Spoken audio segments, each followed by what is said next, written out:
today in Rich in Relationship. We're going to talk about how to make your relationship stronger after a breach of trust. There are two temptations when a breach or a rupture occurs. The first is escape. The big escape would be, let's just blow up the relationship. And you know what? I want a divorce.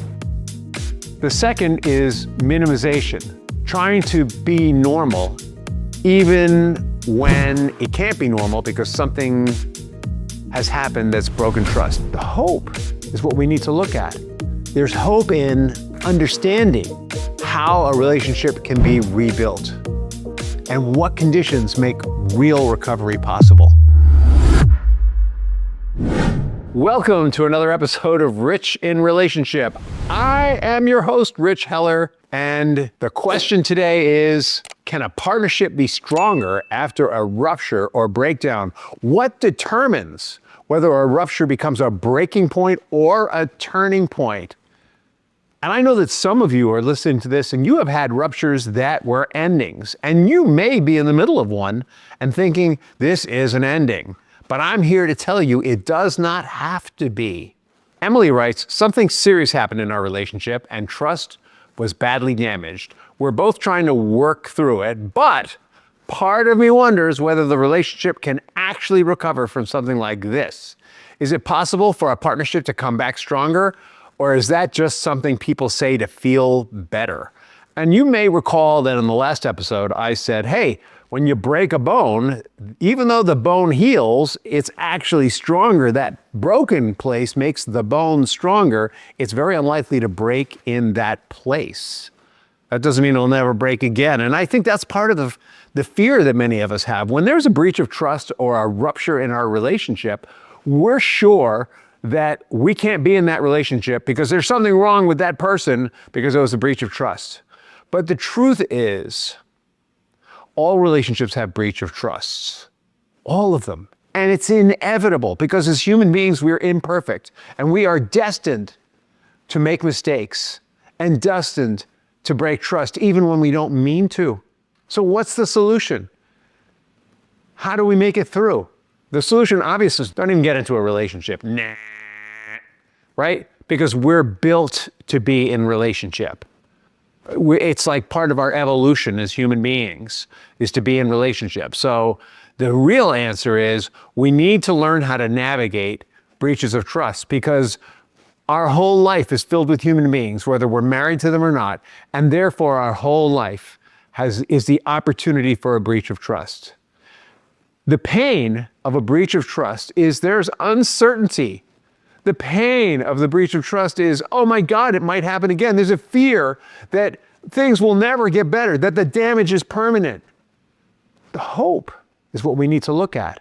There's hope in understanding how a relationship can be rebuilt and what conditions make real recovery possible. Understanding whether and how to rebuild a relationship is central to any breach of trust. And actually the starting point is within ourselves. If we've experienced a breach of trust, what was our responsibility? Many of you are repeating the same kind of breach of trust over and over and over. You might have changed relationships and found that you were changing seats on the Titanic. Sometimes trust issues have to deal with our internal structures and internal expectations. Some of you are not addressing the breach of trust, and go to the last episode if you want to learn more about how to do that. Now, if you happen to be not only married with children, but also entrepreneurial partners, the stakes of a breach of trust are doubled because your survival, how you eat and make money, is dependent on your business together. I've worked with couples that have been in this situation. They've taken that apart. One person stepped out of the business and the other person felt abandoned. They felt that the other person stepping out of the business was a breach of trust. When you're working together, there's trust at work, trust at home, and then there's all the stuff we have about trust that we learned as children. Well, guess what? I've worked with a lot of couples who work together or don't work together and have experienced breach of trust. Brad and Gwen, they're one of those couples. As you may recall from the last episode, Brad had committed some emotional infidelity in the last episode. After discovering Brad's emotional involvement with a client, only emotional, he hadn't crossed the line physically, Gwen felt a level of betrayal she had never imagined experiencing in their marriage. And I did mention in the last episode that Gwen had some abandonment stuff going on from her own childhood. A father who was not present for her, was physically abusive with her, a mother who ran away from that situation. Gwen's reaction initially was, I don't know how to trust you again. I mean, look at what you did. And Brad said, I don't even know where to start fixing this. I didn't do anything. All I did was talk with the woman. At times, it felt impossible. The same conversations repeated without resolution. I didn't do anything. What are you talking about? I can't trust you.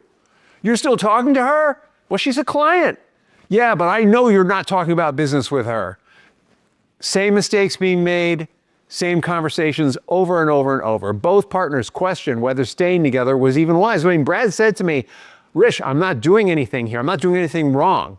What made this situation particularly careful was not only were they married and parenting together, but they also worked together, right? So she was seeing this over and over. And because they were working together and she was dependent on that business for food for her family, she kind of wanted to buy into the woman is just a client when Brad really had been using her for more. The rupture had shaken the foundation of everything for them. So in the last episode, we talked about how they healed it.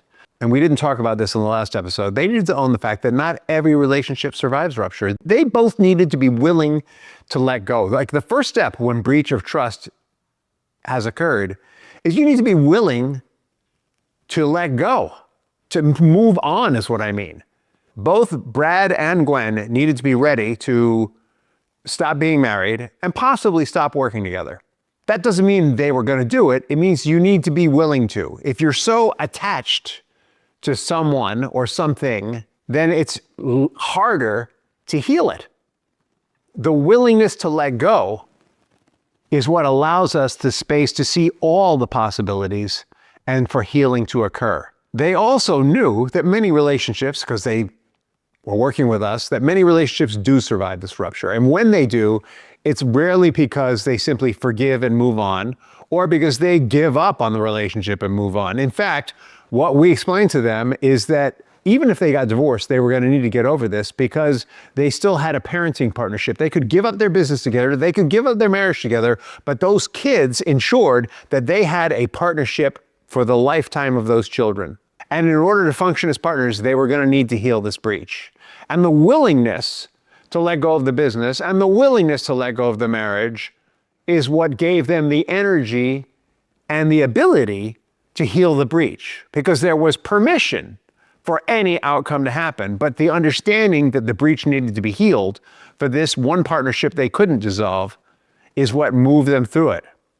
It required radical honesty. In the end, Brad had to own that, yeah, she's a client, and I've been talking to her about things that I should really be talking to you about. And that transparency became the norm in their relationship. They actually had, using the steps for developing emotional relationship systems that we outlined in the last episode, transparency became the norm. Because they had systems to ensure communication and vulnerability, transparency became the norm. Brad took responsibility not only for his need that wasn't being met at home, but also for the pain that his choice in getting that need met somewhere else had caused Gwen, his kids, the disruption it caused the business. Because this was actually a somewhat valuable client. And she didn't like it when Gwen called up and said, "Why are you talking to my husband that way?" You know? Can you imagine? Together, they examined the patterns that had allowed disconnection to go unnoticed. The process was uncomfortable. Sometimes it was slow, but over time, a surprising shift occurred. As they identified where the breakdowns were and forgave one another for their missteps and established new lines of communication, they started building a new relationship. So I want you to get that when there's a breach of trust, a serious breach of trust, or a minor one, there's no going back. Honestly, even when things are good, there is no going back. We're always moving forward. We're developing as individuals, each of us. If we're not, we're dying. And because each of us are developing as individuals, the relationship also needs to be developing. So there's no going back because we've changed individually. And the relationship, therefore, cannot change backwards. It can change only forwards. And that's why I'm always saying, we work on ourselves, we work on our relationship. And Brad and Gwen did that. They stepped into a new relationship with deeper honesty, stronger boundaries, and clearer emotional awareness. Brad had permission and gave permission to himself as a man to express some of the emotions that in the past he had thought would make him look weak. Gwen, I need you to cuddle me sometimes. I know it doesn't sound very masculine, maybe a little needy, but I just need to be cuddled sometimes. Gwen, I'm feeling kind of alone. Gwen, I don't know if I'm up to this. And when he did that, Gwen stepped in and built him up so that he was up to it. There are two temptations when a breach or a rupture occurs. The first is escape, which is what Gwen did initially when she first noticed that Brad was talking to this client a lot. The big escape would be, let's just blow up the relationship. And you know what? I want a divorce. The second is minimization, trying to be normal even when it can't be normal because something has happened that's broken trust. And unconsciously, we know when trust has been broken. I know that Gwen knew something wasn't right, but she ignored it. I know that because she said it many times. She said, I had a feeling something wasn't right, but I just kept telling myself, it's okay. Brad's just taking care of the client. I can trust him. Neither of these things, minimalization or exploding the relationship, leads to true healing. Real recovery it demands reconstruction, at least healing of that break. Now, Brad and Gwen knew that the first mission was to heal the break. The second was to make a decision about whether they could continue together. It's one thing to say, you hurt me and I can't go on.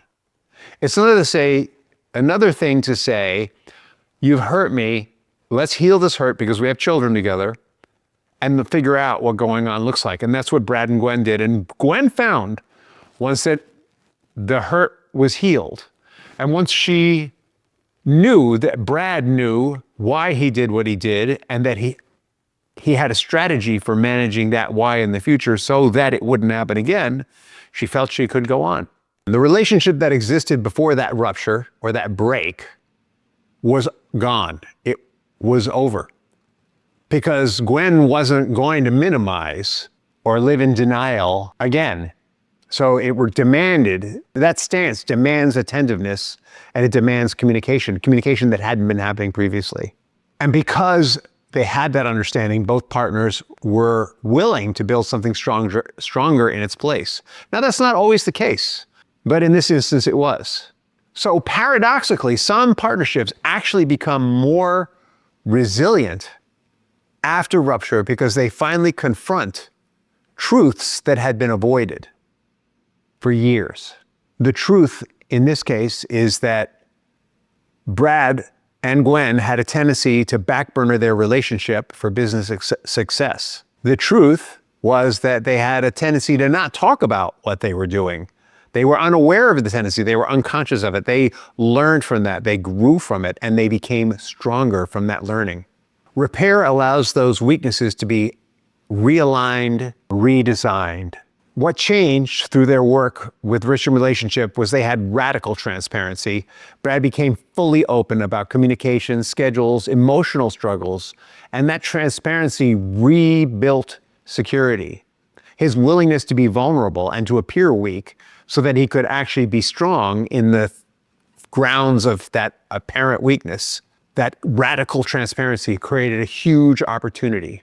They contained processing. Instead of reliving the rupture constantly, they created structured spaces to process the pain and questions it raised. So we worked on this from a number of angles and a number of different ways. We helped Gwen with her abandonment emotions that were left over from her childhood. We did a lot of work around this so that they could both feel whole and complete.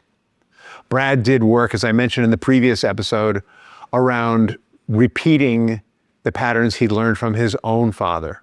They did a lot of releasing old emotion. There are 4 prerequisites to change. 1, let go of emotion. 2, create a new strategy. 3, act on the strategy. 4, remain focused on the prize as you move forward. And we help them with all 4 of those. They designed a new relationship. They didn't attempt to return to the past. They learned from the lessons of the previous relationship, which was really it's the same relationship evolving, but sometimes we need to, because we are creatures that can only experience the moment. When we talk about the past and the future, the past is what was, the current is what is, the future is where we're going. It's helpful to talk about the old relationship, the relationship as it is, and the relationship we're moving towards, even though it's actually the same relationship, right? Because we're the same people.